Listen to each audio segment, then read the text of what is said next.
Okay, polynomial division.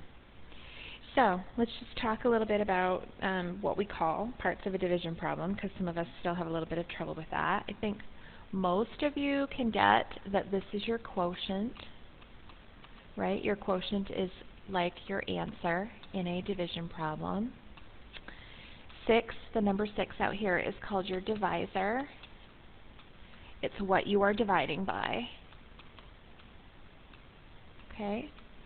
And then the number under the quotient is called your dividend. And it's the number that is being divided.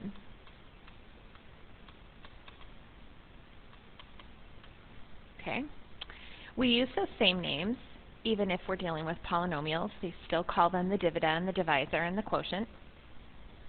We need to think, though, a little bit about what the remainder means. So the remainder of 0 means when a numerical division has a remainder of 0, the divisor and the quotient are both factors of the dividend. So if the remainder is 0, that means that 8 went into 56 7 times evenly. So there's no leftover, and it means that 7 and 8 are both factors of 56. They're two numbers that when multiplied together will equal exactly 56, no leftovers. Or 8 times 7 is equal to 56. Right? So we get these factors. And that's when the remainder is 0. When the remainder is non-zero, okay, then neither the divisor or the quotient are factors of the dividend. So in the second case over here, the 5 times 8 does not equal 42. And 8 times 5 does not equal 42. So these are not factors. Okay? So remainder of 0 means factors. Okay? Remainder of non-zero means not factors. This is important because remember, if we have a factor, if we have an x plus 3, then we have a root. We know that it crosses at -3. And so having factors gives us so much information about what the graph looks like, where it crosses the x-axis, all of that. So we are really always looking for those factors. So there are two ways to do division by polynomials. The first way that we're going to learn is called long division. I know, grumble, grumble. We really dislike division. However, it's difficult to do division of polynomials if you don't just sort of write it out. So let's talk about this. If the remainder is 0, they are factors. If the remainder is not 0, they are not factors. So I'm going to try to write some steps off to the side for you to kind of help you with the process of long division. And I want you to kind of always, I'm going to repeat the steps, and I'm going to repeat saying them every time that I do an example for you, because the more that that becomes a habit and a process, then you'll be more comfortable with the whole situation. So remember, we're trying to figure out how many x minus 3's there are in x squared plus 3x minus 12. So here's what we do. Step number 1, just like in any old division problem, you ask yourself, what do I multiply x by to make it be an x squared? Right? What would I multiply x by to make it be an x squared? So think about this for a minute. We know that one factor is x minus 3. We're trying to figure out what this other factor is. And if we're getting a quadratic, then this is probably a first outside, inside left situation. And so I'm wanting to know, what would I multiply x by to make it give me this first term, the x squared term? If I already have an x, I would have to multiply it by another x to give me an x squared, right? So step 1 is x times what? X times what equals x squared? And so basically you're trying to figure out what that first term in the divisor is that you would multiply in order to get the first term in the dividend. Our answer here is x. So the next thing that we do is place that answer in the quotient. So this is going to be part of our answer. But when you place it in the quotient, you need to be aware of place value. So for example, if you said that I have to multiply x by another x to get an x squared, then the x that you need to put up here needs to go in the x column, not the x squared column and not the constant column. You would almost need to imagine that there are these place value columns on your page. You're very welcome to draw those in. Some students do draw them in and find them very helpful to keep things aligned properly. So the x has to go there in the x column. That's where all of our x to the first powers go. Okay? So then step 3 is to take that x and then multiply it by the x minus 3. So you're going to take whatever that piece is that you just put in the quotient, multiply it by the dividend. Now when I do this for my students, I do it off to the side. So I'm going to make a little bit of room because I doodled over there, kind of in the space. But I'm going to do this over here every time. So now I'm going to say x times x minus 3. That's what I'm doing here, x times x minus 3. And my answer is going to go right here, right underneath it in the proper column. So x times x is x squared.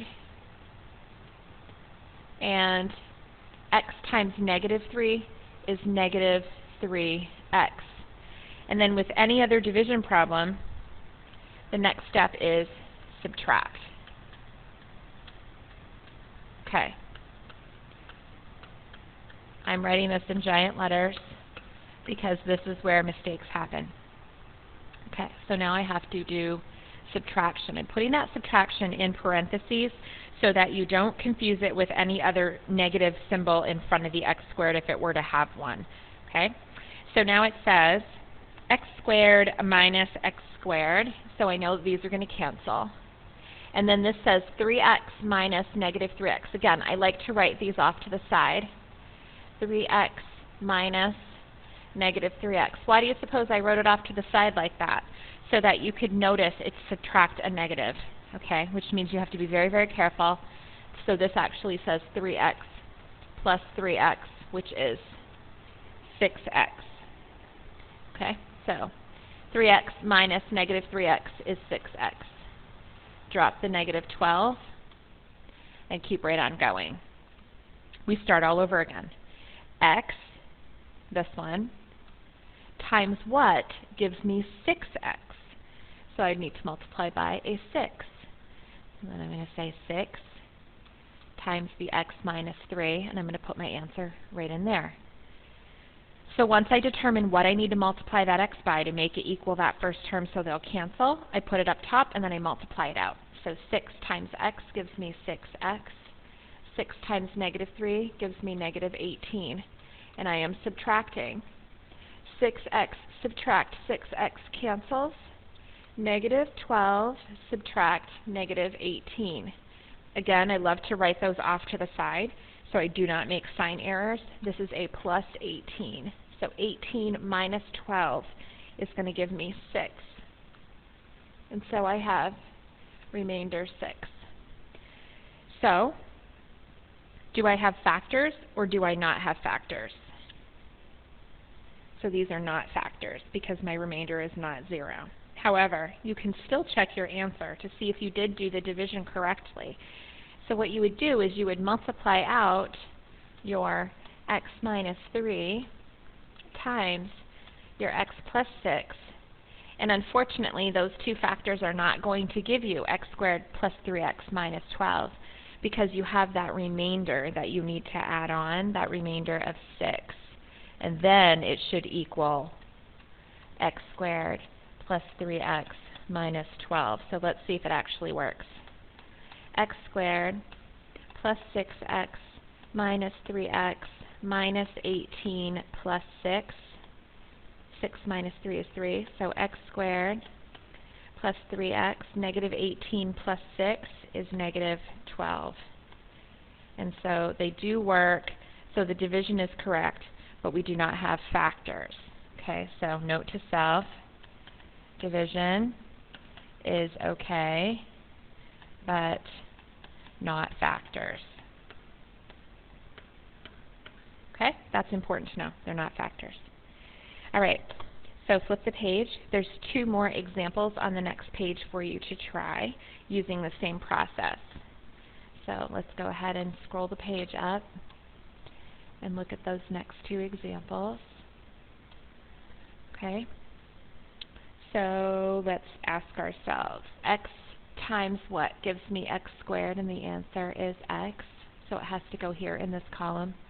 Don't forget that if you wanted to, you could place your place value lines if you needed them.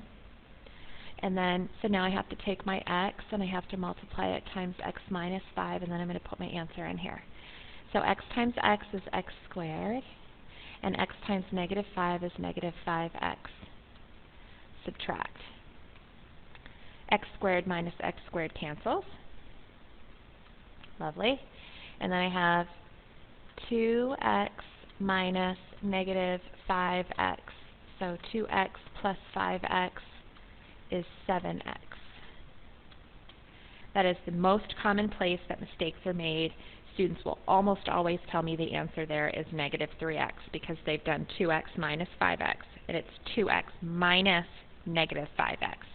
So if you write it off to the side like I just did, you'll be less likely to make a mistake there. Drop down your negative 30. What times x gives me 7x? That would be 7. So now we have to do 7 times x minus 5. Place our answer in there. 7 times x is 7x. 7 times negative 5 is negative 35. And now I have to do my subtraction. 7x subtract 7x cancels. Then I have negative 30 minus negative 35, so plus 35. 35 minus 30 is 5. So x plus 7, remainder 5. Again, you can check your work by going through that process of doing x minus 5 times x plus 7 and then adding 5 to it to see if it gives you x squared plus 2x minus 30. Next example, x times what gives me x squared? Again, the answer is x. Go ahead and put in your place markers if you want them. So I have to do x times x minus 4 gives me x squared minus 4x, and then I have to do some subtraction. X squared minus x squared cancels. And I have negative 3x minus negative 4x, so plus 4x. 4x minus 3x is 1x. What do I multiply x by to get x? Right, so in other words, I don't want it to change. Anytime you want to multiply by something by something else and not have it change, that answer is 1. So we put 1 up here. 1 times x minus 4 gives me x minus 4. Do my subtraction. X minus x cancels. 1 minus negative 4 gives me remainder 5 again. So x plus 1, remainder 5. All right. Checking factors. Determine whether each factor is a factor of each dividend. So determine whether each factor is a factor of each dividend. All right. So need to figure out, are these factors of this dividend? So if we're trying to figure out is it a factor, then we're going to do division. If it divides out evenly, it's a factor. If we get a remainder, it's not a factor. So when it says determine whether each divisor is a factor, it's saying divide. Okay? So x minus 8, 2x squared minus 19x plus 24. You're going to do this exactly the same way we just did the other 2 examples. You can draw your place value markers in there if you want them. What do you multiply x by to get 2x squared? So you need the 2, and you need 1 more x. So that's going to be a 2x. We needed the 2 to get 2x squared, and we needed another x, so that x times x gives me the x squared. So now I do 2x times x minus 8. 2x times x gives me 2x squared, which is what I needed. 2x times negative 8 is negative 16x. Do your subtraction.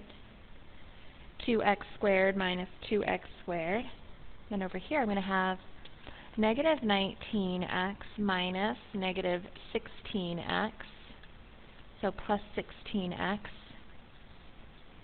Negative 19 plus 16 is negative 3x.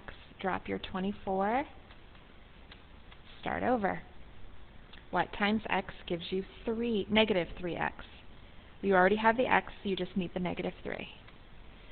So now you're going to do negative 3 times x minus 8 gives you negative 3x plus 24. Any binomial subtracted by exactly itself is going to equal 0. Okay? So determine whether each divisor is a factor. Yes, it is, because the remainder is 0. So x minus 8 times 2x minus 3, if I FOILed that out, would equal that binomial. So they equal each other. Okay, so let's look at the next example. I'm just going to move this out of the way. Alright, so I have x plus 2, and then here I have x to the third minus 4x squared plus 3x plus 2. What do you multiply x by to get an x to the third? Well, I have 1 and I need 2 more, so I need an x squared. So x squared times x plus 2. 2x, oh sorry, I meant x squared, not 2x. X squared times x plus 2 is x to the third plus 2x squared. I'm going to do some subtraction.